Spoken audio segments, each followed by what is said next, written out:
ఈ వీడియోని స్కిప్ చేయకుండా లాస్ట్ వరకు చూడండి. చూసిన తర్వాత మీ ఒపీనియన్ మాత్రం కామెంట్ సెక్షన్లో పెట్టండి. మన లైఫ్లో మనం డైలీ పూజించే దేవుడి క్యాస్ట్ మనకు అవసరం లేదు. మనల్ని పరిపాలించే సీఎం పిఎం ప్రెసిడెంట్ క్యాస్ట్ మనకు అవసరం లేదు. కష్టం వస్తే కాపాడండి వెళ్ళే డాక్టర్ క్యాస్ట్ మనకు అవసరం లేదు. మనం కష్టాల్లో ఉంటే కాపాడే ఫ్రెండ్ క్యాస్ట్ మనకు అవసరం లేదు. ఆ టైం ఇప్పుడు మనం మర్చిపోతాం, దాన్ని పక్కన పెట్టండి. అంతెందుకు మన డైలీ అవసరాలకు మనకు హెల్ప్ చేసే వ్యక్తుల క్యాస్ట్ కూడా మనకు అవసరం లేదు. కానీ ఫ్రెండ్షిప్ చేయడానికి క్యాస్ట్ వస్తుంది, ఎవరితో అయినా కలిసి ఉండాలంటే క్యాస్ట్ మధ్యలోకి వస్తుంది, ఎవరితో అయినా వర్క్ చేయాలంటే క్యాస్ట్ మధ్యలోకి వస్తుంది. ఎందుకు ఈ క్యాస్ట్ మన మధ్యలోకి వస్తుంది? స్టిల్ మనం నమ్మలేని విషయం ఏంటంటే ఈ జనరేషన్లో ఇప్పటికీ కూడా చాలా కొంతమంది ఫ్రెండ్షిప్ చేయాలన్నా, వర్క్ చేయాలన్నా, కలిసిమెలిసి ఉండాలన్నా క్యాస్ట్ చూసుకొని మాత్రమే చేస్తున్నారు.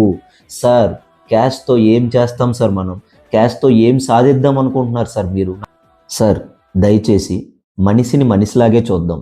మనిషికి క్యాస్ట్ అనే ఒక ట్యాగ్ ఇచ్చి మాత్రం దయచేసి మనల్లో మనం డిఫరెన్స్ క్రియేట్ చేసుకోవద్దు. నా పాయింట్ ఆఫ్ థింకింగ్లో యూనివర్స్ మొత్తంలో ఒకే ఒక క్యాస్ట్ ఉంది, క్యాస్ట్ ఆఫ్ హ్యుమానిటీ.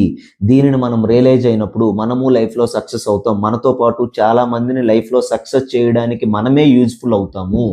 కాబట్టి దయచేసి రియలైజ్ మై డియర్ ఫ్రెండ్స్, ఈ క్యాస్ట్ అనే పెనుభూతాన్ని మనం ఇక్కడితోనే ఆపేద్దాం. ఈ వీడియో కనుక మీకు నచ్చినట్లయితే please like, share and subscribe. Thank you.